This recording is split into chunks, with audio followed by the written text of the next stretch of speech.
Hey everybody, welcome back to learn to compete. My name is Hardev Singh Thakur और आज हम करने वाले हैं Rostow stages of economic growth.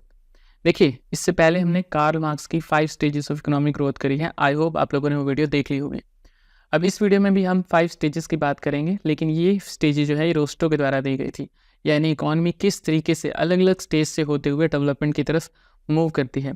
अब ये जो थ्योरी है ये ज़्यादा इंपॉर्टेंट है बिकॉज ये यूजीसी नेट में भी आती है, पीजीटी में भी आती है, कोई भी आपका पीएचडी रिलेटेड एग्जाम है या फिर असिस्टेंट प्रोफेसर का एग्जाम है, उन सब में इससे क्वेश्चन आने के चांसेस ज़्यादा से ज़्यादा होते हैं। रोस्टो ने जो 5 स्टेजेस दी थी ये कार्ल मार्क्स के ऑल्टरनेटिव में दी थी। कार्ल मार्क्स जो कि कम्युनिस्ट थे, उसी के ऑल्टरनेटिव में रोस्टो की 5 स्टेजेस ऑफ ग्रोथ आई थी। तो चलिए देखते हैं कि रोस्टो ने क्या कहा था। देखिए, सबसे पहले अगर बात की जाए, रोस्टो ने 5 स्टेजेस ऑफ ग्रोथ दी थी 1960s में। ओके, उनकी बुक थी the stages of economic growth, a non communist manifesto. अब इस बुक में इन्होंने 5 स्टेजेस की बात करी है। पहली स्टेज है ट्रेडिशनल सोसाइटी, यानी जब आपकी इकोनॉमी जो है एक एग्रेरियन इकोनॉमी है, ज़्यादातर आपकी पॉपुलेशन एग्रीकल्चर में लगी हुई है, साइंस एंड टेक्नोलॉजी की इतनी आपको नॉलेज नहीं है, आपकी लेबर जो है वो स्किल्ड नहीं है। ओके, तो वो ट्रेडिशनल सोसाइटी है। उसके बाद pre condition for take off start होती है, यानी ये वो कंडीशन है जब आपकी इकोनॉमी टेक ऑफ करने वाली है। तो टेक ऑफ से पहले जो कंडीशन बननी चाहिए उसकी बात करते हैं, यानी यहाँ पर जो है सोशल ओवरहेड कैपिटल आना शुरू हो जाता है। सोशल ओवरहेड कैपिटल किसे कहते हैं? यानी कि रेलवे की डेवलपमेंट, रोड्स की डेवलपमेंट, सोशल इंफ्रास्ट्रक्चर बेसिकली बनना शुरू हो जाता है। और यही रीज़न है कि जिसकी वजह से टेक ऑफ स्टेज आती है। यानी टेक ऑफ स्टेज का मतलब क्या है? यहाँ पे इकोनॉमी में लीडिंग सेक्टर डेवलप होने शुरू हो जाते हैं, यानी कि इंडस्ट्रीज डेवलप होना शुरू हो जाती है। ओके, यहाँ पे टेक्नोलॉजी डेवलप होना शुरू हो जाती है और इकोनॉमी जो है वो सेल्फ सस्टेन होना स्टार्ट हो जाती है। उसके बाद नेक्स्ट स्टेज आती है ड्राइव टू मेच्योरिटी। इस स्टेज में क्या होता है? इकोनॉमी पूरी तरीके से सेल्फ सस्टेन बन जाती है। ओके, यानी वो खुद पर ही डिपेंड रहती है, किसी और कंट्रीज़ पर डिपेंड नहीं रहती अपनी ग्रोथ के लिए। उसके अलावा जो टेक्नोलॉजी है वो डिफरेंट सेक्टर में डाइवर्सिफाई होना शुरू हो जाती है, यानी हर सेक्टर में टेक्नोलॉजी की पहुंच हो जाती है। टेक्नोलॉजी अब हर सेक्टर में पहुंच जाती है। जो टेक्नोलॉजी पहले टेक ऑफ स्टेज से स्टार्ट हुई थी वो हर स्टेज में डाइवर्सिफाई हो जाती है ड्राइव टू मेच्योरिटी स्टेज में। उसके बाद लास्ट स्टेज आती है age of high mass consumption. यहाँ पर क्या है? कंजम्पशन बहुत ज़्यादा बढ़ जाता है, यानी लोग अब यहाँ पर अपनी बेसिक नीड पूरी कर चुके हैं। अब लोग क्या करते हैं? ज़्यादा से ज़्यादा लग्जरी गुड्स, कंफर्ट वाली चीज़ें खरीदना शुरू करते हैं। तो यहाँ पे गुड्स एंड सर्विसेज की डिमांड बहुत ज़्यादा बढ़ जाती है। यहाँ पे लोगों के पास पैसा आना शुरू हो गया। अब यहाँ पे गवर्नमेंट भी सोशल वेलफेयर की तरफ ध्यान देना शुरू कर देती है। तो ये 5 स्टेजेस हैं जिसके बारे में हम बात करेंगे। एक एक करके हर स्टेजेस की हम बात करते हैं। चलिए, तो पहली स्टेज शुरू करते हैं, ट्रेडिशनल सोसाइटी। देखिए, ये वो स्टेज है जहाँ पे हमारे जो डोमिनेंस है वो एग्रीकल्चर सेक्टर का है। आपकी ज़्यादातर वर्कफोर्स यानी कि 75% ऑफ वर्कफोर्स आपकी एग्रीकल्चर सेक्टर में लगी हुई है। ओके, और जो आपके पॉलिटिकल पावर है सोसाइटी में, वो पॉलिटिकल पावर कुछ डोमिनेंट सोशल ग्रुप्स के पास है। और वो कौन से सोशल ग्रुप्स हैं? वो है लैंड ओनर, जमींदार जिसे हम कहते हैं। यानी जो पावर है, बिकॉज एग्रीकल्चर सेक्टर है मेन सेक्टर, तो एग्रीकल्चर सेक्टर में ही प्रोडक्शन हो रही है, तो मेन प्रोड्यूसर कौन है यहाँ पर? लैंड ओनर्स हैं। ओके, तो लैंड ओनर्स ही हैं जो वो सोशल ग्रुप हैं जिनके हाथ में पॉलिटिकल पावर है। अब साइंस नॉलेज, टेक्नोलॉजी की नॉलेज, ये जो नॉलेज है ये लिमिटेड होती है इस स्टेज में। इसी कारण से इसे प्री न्यूटोनियन स्टेज कहा गया है।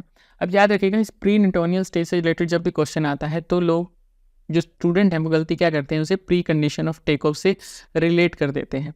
ओके, तो आपने याद रखना है प्री न्यूटोनियन स्टेज किसे कहा गया था? ट्रेडिशनल सोसाइटी को कहा गया था। क्यों कहा गया था? बिकॉज इस सोसाइटी में, इस टाइम पीरियड में जो साइंटिफिक नॉलेज है, टेक्नोलॉजी की नॉलेज जो है वो लिमिटेड थी लोगों की। ओके, और साथ ही साथ यहाँ पे लो पर कैपिटा आउटपुट होता है, यानी पॉपुलेशन हमारी ज़्यादा ग्रो कर रही होती है पर आउटपुट उतना ग्रो नहीं कर रहा होता। तो पर कैपिटा आउटपुट जो है वो इस स्टेज में बहुत लो होता है। अब यहाँ पे फैमिली एंड कास्ट सिस्टम बहुत ज़्यादा होता है। ठीक है, आपका स्टेटस जो है वो डिपेंड करता है आप किस फैमिली या कास्ट से बिलोंग करते हैं। उसी हिसाब से आपकी सोशल एक्सेप्टेबिलिटी होगी, उसी हिसाब से आपका स्टेटस डिफाइन होगा। तो ये मेन पॉइंट है इस स्टेज के। सबसे पहला, एग्रीकल्चर का डोमिनेंस है। ज़्यादातर प्रोडक्शन एग्रीकल्चर सेक्टर में हो रही है, ज़्यादातर वर्कफोर्स एग्रीकल्चर सेक्टर में लगी हुई है। अप्रॉक्सीमेटली 75% वर्कफोर्स आपकी एग्रीकल्चर सेक्टर में काम कर रही है। पॉलिटिकल पावर जो है वो कुछ सोशल ग्रुप्स के हाथ में है, और वो सोशल ग्रुप्स कौन से हैं? जमींदार, लैंड ओनर जिन्हें हम कहते हैं। साइंस एंड टेक्नोलॉजी की नॉलेज जो है वो बहुत लिमिटेड है, इसी कारण से इसे प्री न्यूटोनियन स्टेज भी कहा गया था। आउटपुट जो है यहाँ पे बहुत कम है, यानी पर कैपिटा आउटपुट बहुत कम है, बिकॉज पॉपुलेशन ज़्यादा है और आउटपुट बहुत कम हो रहा है। फैमिली एंड कास्ट सिस्टम बहुत ज़्यादा यहाँ पर एग्जिस्ट करता है और आप किस फैमिली एंड कास्ट से बिलोंग करते हैं, उस हिसाब से आपकी सोशल एक्सेप्टेबिलिटी होती है, उस हिसाब से आपका स्टेटस डिफाइन होता है। और साथ ही साथ एक चीज़ याद रखिएगा, यहाँ पर जो इन्वेस्टमेंट रेट होती है वो लेस देन 5% है, ठीक है, less than 5% of your national product, यानी आप जितना नेशनल प्रोडक्ट बना रहे हैं, जितना आपका ग्रोस नेशनल प्रोडक्ट है, उसके 5% से भी कम आपका इन्वेस्टमेंट रेट चल रहा है यहाँ पे, ठीक है। तो ये मेन पॉइंट है ट्रेडिशनल सोसाइटी के। अब इसके बाद नेक्स्ट स्टेज आती है pre condition for take off, यानी आपकी इकोनॉमी जब टेक ऑफ, जैसे एक फ्लाइट टेक ऑफ करती है, उस स्टेज पर पहुंचने से पहले क्या कंडीशन होनी चाहिए। जैसे कोई एरोप्लेन जो है पहले एक स्पीड पकड़ता है, उसके बाद टेक ऑफ करता है, उसी तरह वो जो स्पीड पकड़नी है, उस स्पीड पकड़ने के लिए इकोनॉमी को क्या कंडीशन चाहिए, ठीक है। तो सबसे इंपॉर्टेंट कंडीशन जो है pre condition for take off stage को आप इजीली आइडेंटिफाई कर सकते हैं, वो ये है कि यहाँ पे इंफ्रास्ट्रक्चर बनना शुरू हो जाता है, सोशल एंड कैपिटल ओवरहेड बनना शुरू हो जाते हैं, जिसे हम इंफ्रास्ट्रक्चर की बात करते हैं। इंफ्रास्ट्रक्चर, रेलवे डेवलप होना शुरू हो जाता है, रोड डेवलप होना शुरू हो जाते हैं, स्कूल्स डेवलप होना शुरू हो जाते हैं, यानी कि डिफरेंट सोशल इंफ्रास्ट्रक्चर क्रिएट होना शुरू हो जाता है। और वो किसकी हेल्प से स्टार्ट होता है? बैंकिंग सेक्टर की हेल्प से। तो यानी इसे फाइनेंस कौन कर रहा है? बैंकिंग सेक्टर फाइनेंस कर रहा है। ओवरऑल प्रोडक्शन जो है इस स्टेज में भी लो रहती है, यानी आउटपुट अभी भी ग्रो नहीं कर रहा है, बिकॉज पॉपुलेशन जो है अभी भी हमारी ज़्यादा है, यानी कि हमारी इन्वेस्टमेंट रेट जो है वो कम है पॉपुलेशन ग्रोथ रेट से, यानी पॉपुलेशन ग्रोथ रेट यहाँ पर भी ज़्यादा रहती है, इसीलिए हमारा per capita output pre condition for take off में भी कम रहता है। और ये जो स्टेज है ये कम से कम 100 ईयर तक एग्जिस्ट करती है, यानी कि अगर 1700 में स्टेज स्टार्ट हुई है तो कम से कम 1800 तक जाएगी। तो ये स्टेज नियरली 100 ईयर्स तक एग्जिस्ट करती है। और जैसा मैंने आपको बताया पर कैपिटा फॉर्मेशन जो है यहाँ पे कम है, यानी कि आउटपुट से कम हमारा इन्वेस्टमेंट रेट होता है यहाँ पे। इंफ्रास्ट्रक्चर जो है डेवलप होना शुरू हो जाता है, यानी automobile industry, roads, railway, sports, ये सब इंफ्रास्ट्रक्चर जो है वो बनना शुरू हो जाता है कंट्रीज़ में। हमारे बर्थ रेट बहुत कम रहता है। बर्थ रेट कम क्यों रहता है? बिकॉज यहाँ पर एग्रीकल्चर सेक्टर जो है उस पर डिपेंडेंस जो है कम हो जाती है। अब एग्रीकल्चर सेक्टर पर डिपेंडेंस कम हो जाती है, इसलिए वर्कर्स की डिमांड कम हो जाती है, और वर्कर्स की डिमांड कम हो जाती है इसलिए लोग जो है अपना फैमिली साइज अब बड़ा करना कम कर देते हैं, और इसी वजह से हमारा बर्थ रेट जो है कम हो जाता है। मैंने जैसे बताया एग्रीकल्चर पे हमारी डिपेंडेंस कम हो जाती है, और डिफरेंट अदर सर्विसेज जैसे कि इंडस्ट्री, ट्रेड और ट्रांसपोर्ट डेवलप होना शुरू हो जाते हैं। बट एक चीज़ याद रखिएगा, एग्रीकल्चर सेक्टर अभी भी यहाँ पर डोमिनेटिंग सेक्टर होता है, यानी कंपेयर टू ट्रेडिशनल इकोनॉमी, जो ट्रेडिशनल स्टेज की हमने बात करी थी, यहाँ पर एग्रीकल्चर पर डिपेंडेंस जो है वो कम हो गई है, लेकिन अभी भी एग्रीकल्चर जो है यहाँ पर डोमिनेटिंग सेक्टर है। और साथ ही साथ यहाँ पे एक्सपोर्ट इंपोर्ट जो है इस स्टेज में स्टार्ट हो जाता है। याद रखिएगा एक्सपोर्ट इंपोर्ट हमारा pre condition of take off में स्टार्ट होता है। अब हम किस चीज़ का एक्सपोर्ट कर रहे होते हैं? हम इंपोर्ट तो कर रहे होते हैं फिनिश और कैपिटल गुड का, और हम एक्सपोर्ट कर रहे होते हैं रॉ मटेरियल और सेमी फिनिश गुड का। तो ये कंडीशन थी pre condition for take off में, यानी कि हमारी इकोनॉमी जो है वो अभी अभी इंफ्रास्ट्रक्चर डेवलपमेंट करना स्टार्ट कर रही है, ठीक है। इंफ्रास्ट्रक्चर डेवलपमेंट होगा तभी हमारी टेक्नोलॉजी ग्रो होगी, यानी टेक ऑफ स्टार्ट होगा, ठीक है। तो यहाँ पे हम इंफ्रास्ट्रक्चर ज़्यादा से ज़्यादा डेवलप कर रहे होते हैं। हमारी रेट ऑफ इन्वेस्टमेंट जो है 5% से 10% के बीच पहुँच जाता है, ठीक है, 5% to 10% of gross national product. इसके साथ साथ हमारी एग्रीकल्चर पर डिपेंडेंस कम हो जाती है, पर एग्रीकल्चर अभी भी डोमिनेंट सेक्टर रहता है हमारा, ठीक है। अलग अलग इंडस्ट्री इस्टेब्लिश होना शुरू हो जाती है, ट्रेड ट्रांसपोर्ट होना शुरू हो जाता है, हमारा एक्सपोर्ट इंपोर्ट स्टार्ट हो जाता है। तो ये pre condition for take off में कैरेक्टरिस्टिक पढ़ी हमने। नेक्स्ट स्टेज आती है टेक ऑफ स्टेज। ये सबसे इंपॉर्टेंट स्टेज है। This stage an important stage of economic development, और इसी को हम डायनेमिक इकोनॉमिक ग्रोथ स्टेज भी कहते हैं। तो याद रखिएगा डायनेमिक इकोनॉमिक ग्रोथ स्टेज किसे कहा जाता है? वो टेक ऑफ स्टेज को कहा जाता है। और प्री न्यूटोनियन स्टेज किसे कहा जाता है? वो ट्रेडिशनल सोसाइटी वाली स्टेज को कहा जाता है। अब ये बहुत शॉर्ट टाइम पीरियड वाली स्टेज होती है, यानी ये मोस्टली 20 to 30 ईयर्स ही चलती है, ठीक है। Here the economy become self sustain, यहाँ पे इकोनॉमी हमारी सेल्फ सस्टेन बनना शुरू हो जाती है। याद रखिएगा यहाँ पे स्टार्टिंग हो जाती है। तो प्री कंडीशन से टेक ऑफ अलग कैसे है स्टेज? यहाँ पर हमारी इकोनॉमी सेल्फ सफिशिएंट बनना शुरू हो जाती है, यहाँ पर मैन्युफैक्चरिंग सेक्टर जो है वो डेवलप होना शुरू हो जाता है, यहाँ पे हमारी टेक्नोलॉजी डेवलप होना शुरू हो जाती है। याद रखिएगा मैन्युफैक्चरिंग सेक्टर सबसे ज़्यादा डेवलप करता है टेक ऑफ स्टेज में, टेक्नोलॉजी हमारी ग्रो करना शुरू हो जाती है टेक ऑफ स्टेज में, ओके। यहाँ पे आप देख सकते हैं रोस्टो ने डिफरेंट कंट्रीज़ की टेक ऑफ स्टेज का टाइम पीरियड दिया हुआ है। ग्रेट ब्रिटेन का है 1783 से 1800 टू 1830 से 1860। तो आप यहाँ देख सकते हैं ज़्यादातर कंट्री का आपको 20 से 30 साल के बीच ही मिलेगा time period take off stage का। अब टेक ऑफ स्टेज में क्या होता है? रेट ऑफ इन्वेस्टमेंट 10% से ऊपर हो जाता है। जैसा मैंने आपको बताया था pre condition of take off में 5% to 10% ऑफ GNP आप इन्वेस्टमेंट कर रहे थे, यहाँ पे 10% ऑफ 10% से भी ज़्यादा आप रेट ऑफ इन्वेस्टमेंट इंक्रीज़ कर देते हैं। In order to stabilize per capita income at high level, it is essential that growth rate of national income exceed the growth rate of population.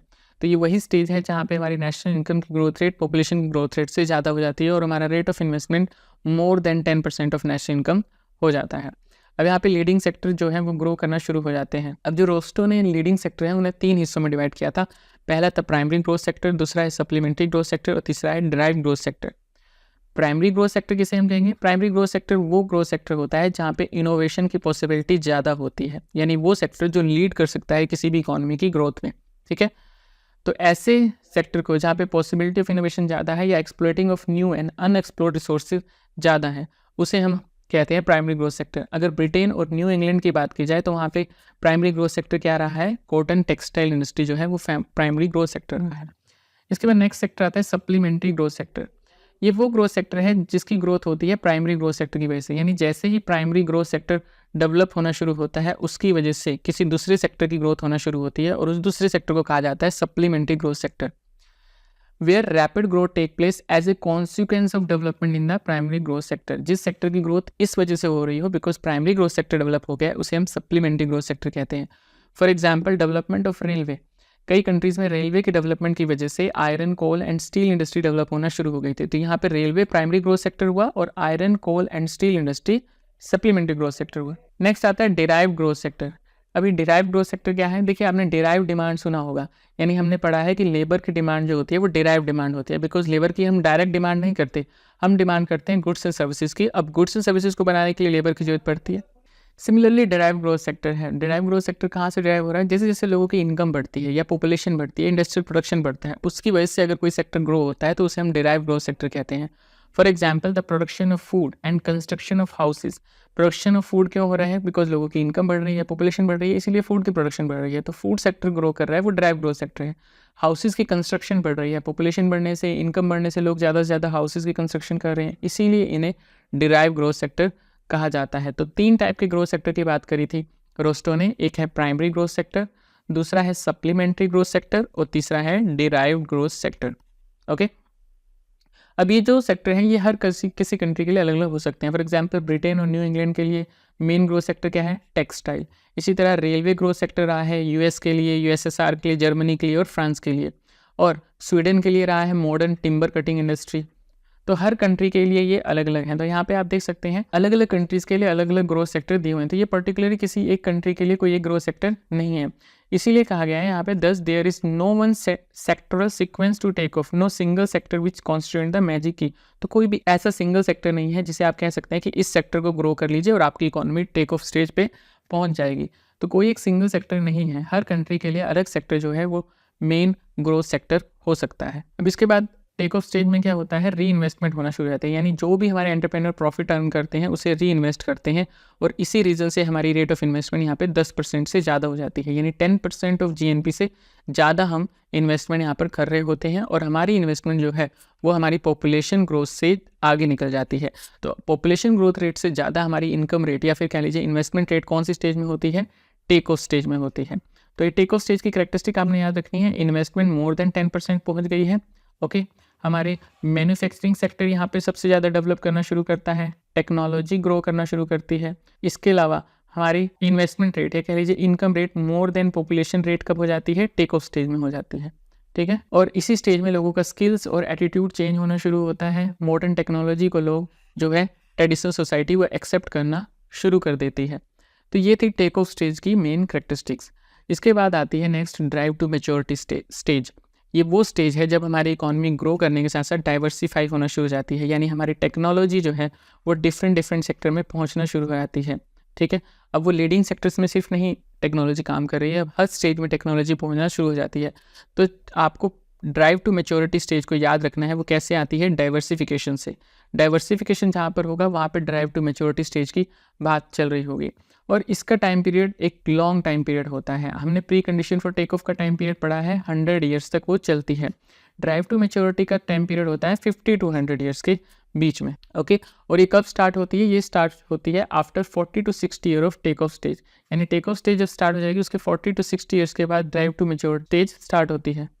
ये डिफरेंट ईयर्स दिए हुए हैं Rosto के द्वारा, अलग अलग कंट्री में कब कब ड्राइव टू मैच्योरिटी स्टेज जो है वो स्टार्ट हुई है। अब इसकी कैरेक्टरिस्टिक क्या है? पहला तो ऑक्यूपेशन स्ट्रक्चर चेंज आता है, लोग अब एग्रीकल्चर पे डिपेंडेंस लोगों का कम हो जाता है। अब लोगों का एम्प्लॉयमेंट के लिए इंडस्ट्री सेक्टर पर डिपेंडेंस बढ़ जाता है। लेबर जो है हमारी सेल्फ सफिशिएंट कंडीशन में पहुंच जाती है, बेटर ऑफ कंडीशन में पहुंच जाती है। नए political and social institution establish होना शुरू हो जाते हैं। इसके अलावा हमारी investment rate 10 to 20% of GNP production पहुंच जाती है। अब यहाँ पे एक चीज़ नोट करने वाली है, आपने देखा टेक ऑफ स्टेज में हमारी rate of investment more than 10% हो गई थी। अब यहाँ पर भी rate of investment more than 10% ही है, ठीक है। तो यहाँ पे इसी वजह से रोस्टो का क्रिटिसिज्म भी हुआ था कि रोस्टो ने टेक ऑफ स्टेज और डिराइव टू मेच्योरिटी स्टेज को एक दूसरे से ओवरलैप कर दिया था, इसीलिए इसका क्रिटिसिज्म भी हुआ था। जबकि इसकी क्लैरिफिकेशन भी दी गई थी कि 10 to 15% अगर रेट ऑफ इन्वेस्टमेंट है तो वो टेक ऑफ पे माना जाएगा और 15% to 20% जो है वो ड्राइव टू मेच्योरिटी माना जाएगा। बट यहाँ पे क्योंकि लिखा हुआ है 10 to 20%, रोस्टो ने लिखा था अगर 10 to 20% ऑफ जीएनपी प्रोडक्शन आप इन्वेस्टमेंट कर रहे हैं तो वो ड्राइव टू मेच्योरिटी स्टेज है, और मोर देन 10% जो है वो टेक ऑफ स्टेज है। तो यहाँ पर हमारी टेक ऑफ स्टेज और ड्राइव टू मेच्योरिटी स्टेज जो है वो ओवरलैप हो जाती है। लेकिन अगर क्वेश्चन में आपसे पूछा जाए कि ग्रेटर देन 10% कब होगा, तो आपने टेक ऑफ स्टेज की बात करनी है, ओके। और जब स्पेसिफिकली वो मेंशन करे 10 to 20% रेट ऑफ इन्वेस्टमेंट कब हो जाती है आपकी, तब आपने ड्राइव टू मेच्योरिटी स्टेज की बात करनी है, ओके। अब इसके बाद 5th स्टेज आती है जो है last stage of Rostow's 5 stages of growth, जिसे हम मास प्रोडक्शन या कंज्यूमरिज्म की स्टेज कहते हैं। कंज्यूमरिज्म किसे कहा जाता है? ये एक वेस्टर्न कंसेप्ट है जहाँ पे लोग जो है ज़्यादा से ज़्यादा चीज़ों की, गुड्स की कंजम्पशन करना शुरू कर देते हैं। इवन हम बोरो करके, पैसा उधार लेके भी चीज़ों की कंजम्पशन करना शुरू कर देते हैं, बिकॉज इतनी ज़्यादा प्रोडक्शन हो रही है, इतना ज़्यादा गुड्स एंड सर्विसेज बन रही हैं, लोग जो हैं प्रोड्यूसर जो है कंज्यूमर को अपनी तरफ अट्रैक्ट करना शुरू कर देते हैं डिफरेंट एडवर्टाइजमेंट करके। तो कंज्यूमरिज्म यहाँ पे बहुत ज़्यादा बढ़ जाता है, लोग कंफर्ट वाली, लग्जरी वाली चीज़ें ज़्यादा से ज़्यादा खरीदना शुरू कर देते हैं, ओके। तो यहाँ पे साथ ही साथ गवर्नमेंट जो है सोशल वेलफेयर की तरफ ध्यान देना शुरू करती है, फुल एम्प्लॉयमेंट की तरफ ध्यान देना शुरू करती है। यानी आप देख लीजिए ये एक ऐसी स्टेज आती है जब कंट्री पूरी तरीके से डेवलप हो चुकी है, ओके। तो consumption of comfort and luxury tend to rise in this stage. Comfort और लग्जरी वाली चीज़ों की कंजम्पशन इंक्रीज हो जाती है, लोगों का स्टैंडर्ड ऑफ लिविंग बढ़ जाता है, स्टेटस ऑफ एम्प्लॉयमेंट इंप्रूव हो जाता है, यानी हम बेसिकली फुल एम्प्लॉयमेंट की तरफ जाना शुरू हो जाते हैं। लेबर जो है हमारी ऑर्गेनाइज सेक्टर वाली हो जाती है, यानी पहले अनऑर्गेनाइज लेबर थी, अब ऑर्गेनाइज लेबर हो जाती है। गवर्नमेंट जो है वेलफेयर एडमिनिस्ट्रेशन स्टैब्लिश करने की कोशिश करती है, यानी अब जो है गवर्नमेंट ने डेवलपमेंट पे ध्यान देना कम कर दिया है और सोशल वेलफेयर पे ध्यान देना ज़्यादा शुरू किया, बिकॉज अब हमारी कंट्री जो है ऑलरेडी सेल्फ सफिशिएंट हो चुकी है, ठीक है। और यहाँ पर rate of investment more than 20% of GNP हो जाती है, यानी रेट ऑफ इन्वेस्टमेंट की दर जो है वो 20% ऑफ जीएनपी से बढ़ जाती है। तो हमने देखा सबसे पहले ट्रेडिशनल सोसाइटी की अगर बात की जाए, इन्वेस्टमेंट दर लेस देन 5% थी, फिर pre condition of take off में 5 to 10% हुई, टेक ऑफ में मोर देन 10% हुई, और ड्राइव टू मेजोरिटी स्टेज में 10 to 20% हुई, और उसके बाद ग्रेटर देन 20% हुई। तो ये इन्वेस्टमेंट रेट आपने याद रखनी है। अब इस रोस्टो की स्टेजेस का क्रिटिसिज्म भी हुआ था, और वो क्या क्रिटिसिज्म हुआ था? सबसे पहला क्रिटिसिज्म था traditional society non essential for development. जरूरी नहीं है हर कंट्री में डेवलपमेंट स्टेजेस जब स्टार्ट हो तो ट्रेडिशनल सोसाइटी से स्टार्ट हो। जो यहाँ पे इन्होंने यूएसए का एग्जांपल लिया है, यूएसए, कनाडा, न्यूजीलैंड, ऑस्ट्रेलिया, यहाँ पे ट्रेडिशनल सोसाइटी नहीं आई थी, बिकॉज ये स्टार्ट किया था इन्होंने प्री कंडीशन से, और वो प्री कंडीशन को कहाँ से मिली थी? ब्रिटेन का। जब ये कंट्रियों की खोज हुई तो इन्होंने एग्रीकल्चर के साथ साथ सोशल ओवरहेड कैपिटल पर भी खर्चा करना शुरू कर दिया था, ओके। तो यहाँ पर pre condition for take off साथ में ही आई है, और उसमें इनकी हेल्प किसने करी है? ब्रिटेन ने। So it is not essential for growth that a country must pass through the first stage. तो ये जरूरी नहीं है कि हर कंट्री को फर्स्ट स्टेज से गुजरना पड़े। तो पहला इस वजह से क्रिटिसिज्म किया गया था रोस्टो का। सेकंड क्रिटिसिज्म हुआ था ओवरलैपिंग इन द स्टेज। जैसे मैंने आपको बताया कि ओवरलैपिंग भी हुई थी स्टेजेस की। कई स्टेजेस ऐसे हैं जिसमें एग्रीकल्चर जो है वो टेक ऑफ स्टेज में भी काम कर रहा है, ठीक है।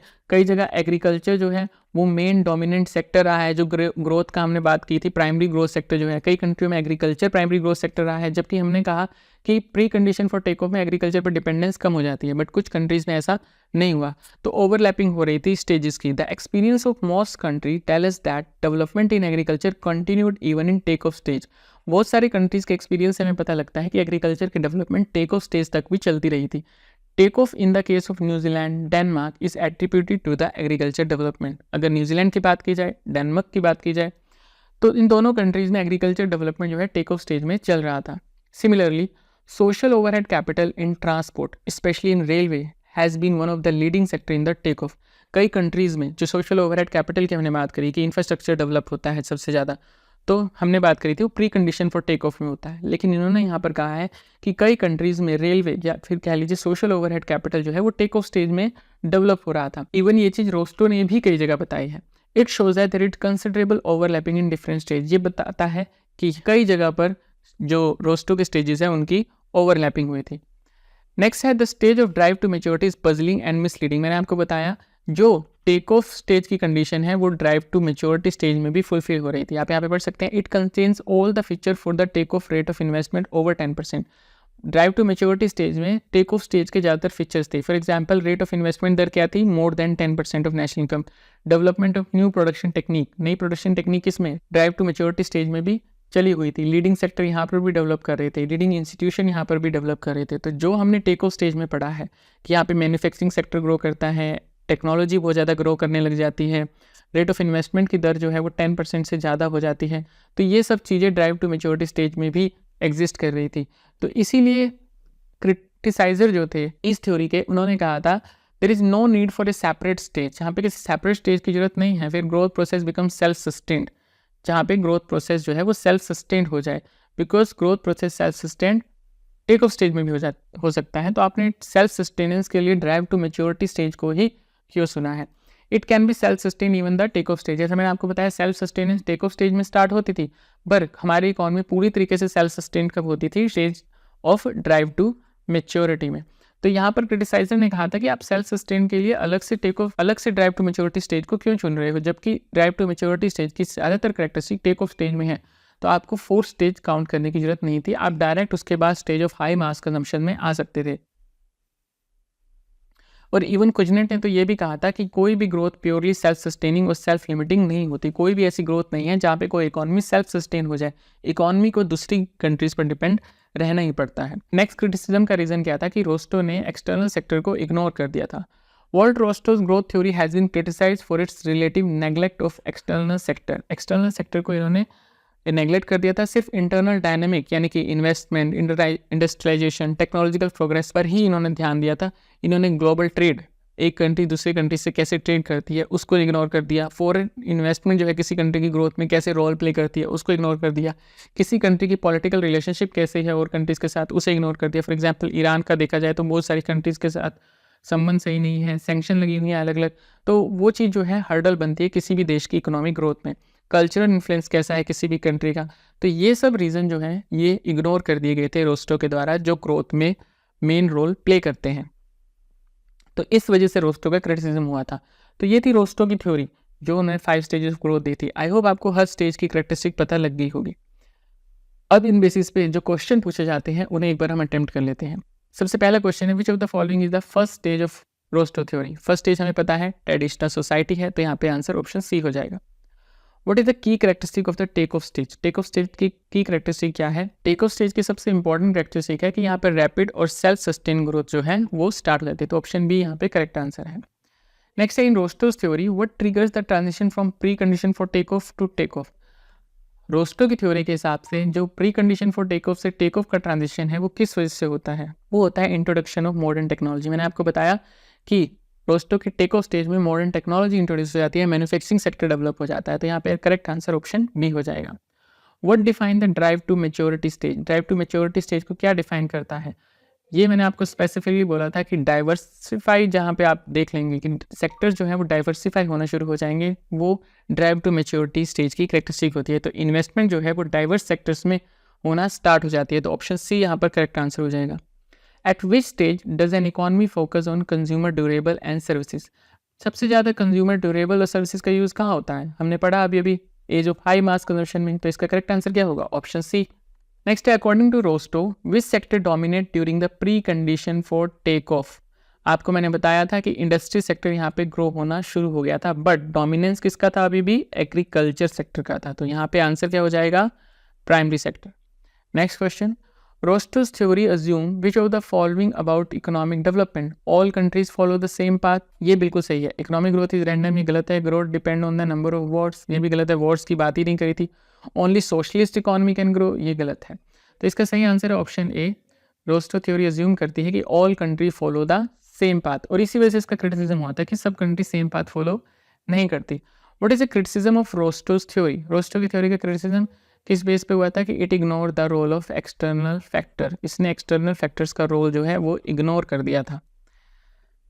विच type of economy is in the traditional society stage? कौन सी इकोनॉमी जो है ट्रेडिशनल सोसाइटी स्टेज पर होती है? वो है एग्रेरियन इकोनॉमी, जहाँ पे एग्रीकल्चर सेक्टर का डोमिनेंस है। विच की अजम्पशन अंडरपिन रोस्टोज ग्रोथ थ्योरी? इनमें से कौन सी अजम्पशन जो है रोस्टो ग्रोथ थ्योरी को दर्शाती है? Each stage must be completed sequentially, her stage जो है सिक्वेंशियली फॉलो होनी चाहिए। जैसा कि हमने यहाँ पे पढ़ा, all country follow the same path को ही फॉलो करना चाहिए। तो यहाँ पे करेक्ट आंसर होगा option B. What marks the shift to the drive to maturity stage? Drive to maturity stage में शिफ्ट किस वजह से होता है? Emergence of new industry. मैंने आपको बताया था यहाँ पे इंडस्ट्री डाइवर्सिफाई होना शुरू हो जाती है, नई नई इंडस्ट्री आना शुरू हो जाती है और टेक्नोलॉजी जो है हर इंडस्ट्री में पहुंचना शुरू हो जाती है। यह है अबेंडनिंग टेक्नोलॉजिकल एडवांसमेंट, ये गलत हो जाएगा। टेक्नोलॉजिकल एडवांसमेंट को हम यहाँ पर अबेंडन या छोड़ते नहीं हैं। शिफ्ट टू बार्टर ट्रेड की तरफ हम शिफ्ट कर जाते हैं, ये भी गलत है, ये तो उल्टी तरफ की डेवलपमेंट हो जाएगी। तो यहाँ पे करेक्ट आंसर ऑप्शन बी हो जाएगा। Next question, which institution play vital role during the pre condition for take off? Pre condition of take off में क्या हुआ था? सोशल ओवरहेड कैपिटल यानी इंफ्रास्ट्रक्चर डेवलपमेंट शुरू हो गई थी, और वो इंफ्रास्ट्रक्चर डेवलपमेंट किस वजह से हो रही थी? बैंक्स और फाइनेंशियल इंस्टीट्यूशन की वजह से। How does Rostow describe the economic focus during traditional society? Traditional society में किस पे मेन फोकस था हमारा? सब्सिस्टेंस फार्मिंग पर। नेक्स्ट क्वेश्चन है, what distinguish take off from pre condition for take off? Take off को क्या चीज़ अलग बनाती है pre condition for take off से? Self sustaining industry growth. मैं आपको बता चुका हूँ कि यहाँ पर सेल्फ सस्टेनिंग इकोनॉमिक ग्रोथ जो है वो स्टार्ट हो गई थी। तो ऑप्शन सी यहाँ पे करेक्ट आंसर है। Which stage is characterized by high level of urbanization? कौन सी स्टेज की करेक्टरिस्टिक है कि यहाँ पे high level of urbanization start हो गया था? ये पॉइंट हमने छोड़ दिया है। ये स्टेज होती है age of high mass consumption, जहाँ पे अर्बनाइजेशन बहुत ज़्यादा स्टार्ट हो जाता है, कंजम्पशन जो है लग्जरीज गुड का, कंफर्ट वाली गुड का स्टार्ट हो जाता है, वेलफेयर लोगों का इंक्रीज होना शुरू हो जाता है। तो यहाँ पे करेक्ट आंसर है option D. Why is Rostow's model criticise by dependency theorist? देखिए, डिपेंडेंस थ्योरिस्ट ने कहा था कि जो अंडर डेवलपिंग कंट्री है वो अपनी डिपेंडेंस के लिए डेवलप्ड कंट्री पे डिपेंड करती हैं, बिकॉज कंट्रीज के बीच में इनइक्वालिटी रहती है। और वही चीज़ इग्नोर कर दी थी रोस्टो ने। रोस्टो ने क्या इग्नोर कर दिया था? ग्लोबल इनइक्वालिटी स्ट्रक्चर को इग्नोर कर दिया था। यानी ये इग्नोर कर दिया था कि हर कंट्रीज में इक्वालिटी सेम नहीं है, हर कंट्री अलग टाइप की है और उनका ग्रोथ होने का प्रोसेस भी अलग रहेगा। इसी वजह से इनका क्रिटिसिज्म हुआ था। तो ऑप्शन बी यहाँ पे करेक्ट है, it ignore the global inequality structure. In which stage do economies see significant technological breakthrough? कहाँ पे टेक्नोलॉजिकल ब्रेक थ्रू आना शुरू होता है? बेसिकली कहाँ पे टेक्नोलॉजी आना शुरू होती है? तो वो है हमारी take off stage. Next question है, what happens during the drive to maturity stage? क्या होता है ड्राइव टू मैच्योरिटी स्टेज में? Diversification of industries. तो ऑप्शन बी यहाँ पर करेक्ट हो जाएगा। What is the final stage of Rostow model? ये बहुत आसान है, age of high mass consumption. Next question है, which stage in Rostow model focuses on the development of infrastructure? Rostow model की कौन सी स्टेज जो है इंफ्रास्ट्रक्चर डेवलपमेंट पे फोकस करती है? वो स्टेज जहाँ पे सोशल ओवरहेड कैपिटल आना शुरू हुआ था, जहाँ पे रेलवे रोड वगैरह बनना शुरू हुए थे, और वो स्टेज थी pre condition for take off. What kind of changes mark the drive to maturity? Drive to maturity stage में कौन से चेंजेस आते हैं? चेंजेस आते हैं डाइवर्सिफिकेशन। ये क्वेश्चन बार बार पूछा गया है अलग अलग एग्जाम में। Diversification of the economy. Which theory oppose Rostow's linear growth model? Rostow के ग्रोथ मॉडल को कौन सी थ्योरी ने अपोज किया था? Dependency theory. अभी हमने बात करी कि क्योंकि कंट्रीज जो हैं, जो अंडर डेवलपिंग कंट्री हैं, वो डेवलप्ड कंट्री पर डिपेंड करती हैं अपनी ग्रोथ के लिए। तो इसका आंसर है option A, dependency theory. Next question है, the stage where technological advancement start spreading across sector? ऐसी कौन सी स्टेज है जहाँ पे टेक्नोलॉजी एडवांसमेंट जो है वो डिफरेंट सेक्टर में पहुँचना शुरू हो जाती है? बेसिकली ये क्या कह रहा है? जहाँ पे टेक्नोलॉजी डाइवर्सिफाई होना शुरू हो जाती है। तो डाइवर्सिफिकेशन की बात जहाँ पे भी आती है वहाँ पे हम बात कर रहे होते हैं ड्राइव टू मैच्योरिटी स्टेज की। नेक्स्ट क्वेश्चन है, which criticism is commonly associate with the Rostow model? इनमें से कौन सा क्रिटिसिज्म जो है वो रोस्टो के मॉडल से एसोसिएट है, रोस्टो के मॉडल से रिलेट करता है? It ignore the role of external factor like trade. इसने किसका रोल इग्नोर कर दिया था? एक्सटर्नल सेक्टर का। यानी ग्रोथ में ट्रेड का क्या इंपॉर्टेंस है वो इसने इग्नोर कर दी थी। हाँ, इसने ये जरूर बताया था कि ट्रेड करना हम स्टार्ट कर देते हैं pre condition for take off में, बट इसने ट्रेड का रोल क्या है किसी कंट्री के डेवलपमेंट में उसकी बात नहीं करी थी। तो यहाँ पे करेक्ट आंसर ऑप्शन बी हो जाएगा। तो ये थी रोस्टोज की 5 stages of economic growth. I hope आप लोगों को 5 स्टेजेस समझ में आ गई होंगी और उनके बेसिस पे जो हमने क्वेश्चन अटैम्प्ट करे वो भी आपको समझ में आ गए होंगे कि किस क्वेश्चन का आंसर जो हमने दिया है वो क्यों दिया है। अगर आपको कोई कन्फ्यूजन है please write us in the comment section given below. मिलेंगे नेक्स्ट वीडियो में, तब तक बी सेफ, कीप लर्निंग। जय हिंद, धन्यवाद।